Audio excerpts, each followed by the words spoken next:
റിവൽറ്റുഡേ മീഡിയയിലേക്ക് എല്ലാവരെയും സ്വാഗതം ചെയ്യുന്നു. മത്തായിയുടെ സുവിശേഷം 7:21 എന്നോട് കർത്താവേ കർത്താവേ എന്ന് പറയുന്ന ഏവനുമല്ല സ്വർഗസ്ഥനായ എൻ്റെ പിതാവിൻ്റെ ഇഷ്ടം ചെയ്യുന്നവൻ അത്രേ സ്വർഗരാജ്യത്തിൽ കടക്കുന്നത്. എന്നോട് കർത്താവേ കർത്താവേ എന്ന് പറയുന്നതല്ല.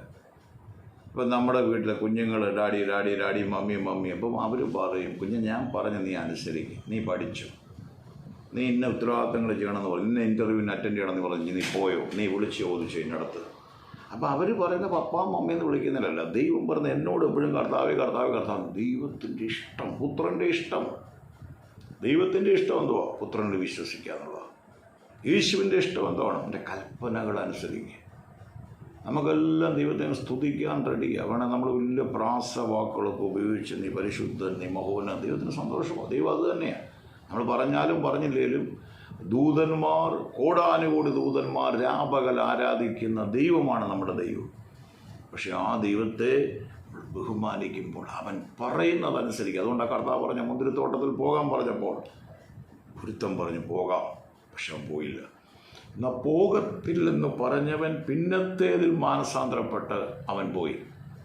യേശു ചോദിക്കുന്നു, ആരാണ് പിതാവിൻ്റെ ഇഷ്ടം ചെയ്തത്? ദൈവം പറയുന്ന അനുസരിക്കുക. ഇപ്പോൾ പലരും പല കാര്യങ്ങൾ പറഞ്ഞ് ഞാൻ ക്രിസ്ത്യാനിയാണ്, പല പുകഴ്ചകൾ. പക്ഷെ ദൈവം പറയുന്നതിനെ, നയമാൻ പറഞ്ഞതുപോലെ എലീശ പറഞ്ഞപ്പോൾ എന്താ പറഞ്ഞു? എനിക്ക് അവിടെ അപാനയും പർപ്പരയും ഉണ്ട്, എനിക്കതിൽ മുങ്ങിക്കുളിക്കല്ലോ. നീ എന്തിനാ പിന്നെ ഇങ്ങോട്ട് വന്നേ? അപാനയും പർപ്പരയും ഉണ്ടെങ്കിൽ അതിനെ ശുദ്ധമാക്കത്തില്ല. നിൻ്റെ കുഷ്ഠമോ പഴയ അവസ്ഥയിൽ, പാപത്തിൻ്റെ കുഷ്ഠത്തിൽ നിന്ന് വീണ്ടെടുക്കുവാൻ യേശുവിൻ്റെ രക്തമാണ് നമ്മളെ കഴുകി ശുദ്ധീകരിക്കുന്നത്. നമ്മൾ പിന്നെ പറയുകയാണ്, അങ്ങനെ അവൻ എൻ്റെ പാപത്തിന് വേണ്ടി മരിച്ചെങ്കിൽ ഇതാ എൻ്റെ പഴയ മനുഷ്യനെ ഞാൻ കുഴിച്ചിടുന്നു പറഞ്ഞുകൊണ്ട് നമ്മൾ ഏൽപ്പിച്ചു കൊടുക്കുന്നതാണ് സ്നാനം.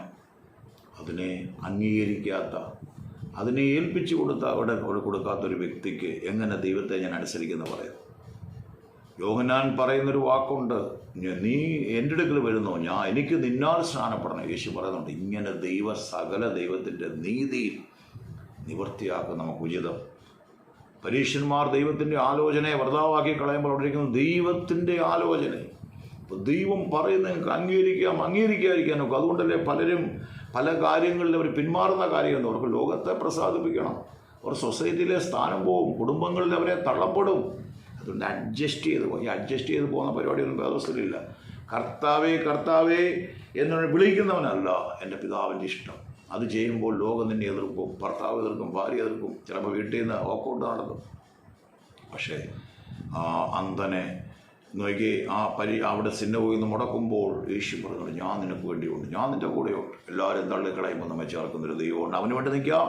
നമുക്ക് ദൈവത്തെ പ്രസാദിപ്പിക്കാനായിരിക്കാം നമ്മുടെ മുമ്പോട്ടുള്ള ജീവിതം. അനുസൃതത്തിലെ ദൈവം നമ്മെ സഹായിക്കട്ടെ. ഈ വചനം നമ്മെ ശക്തീകരിക്കട്ടെ. ആരെങ്കിലും മടിച്ച് ഇത് ഇറങ്ങിയാൽ എനിക്ക് വല്ല കുഴപ്പമുണ്ടോ, ഒന്നും ഭയപ്പെടേണ്ട. ധൈര്യത്തോടെ ഇറങ്ങിക്കോ. 2 കരവും വെച്ച് നിങ്ങളെ താങ്ങി അന്ത്യത്തോളം നരയ്ക്കോളം നിങ്ങളുടെ എൻ്റെ വരെ നിങ്ങളെ ചുമന്ന, ഇത് മാത്രമല്ല വരാനുള്ള നിത്യലോകത്തിൽ നിങ്ങളെ താങ്ങുന്നൊരു ദൈവമുണ്ട്. മറന്നുപോകല്ല. ആമേൻ.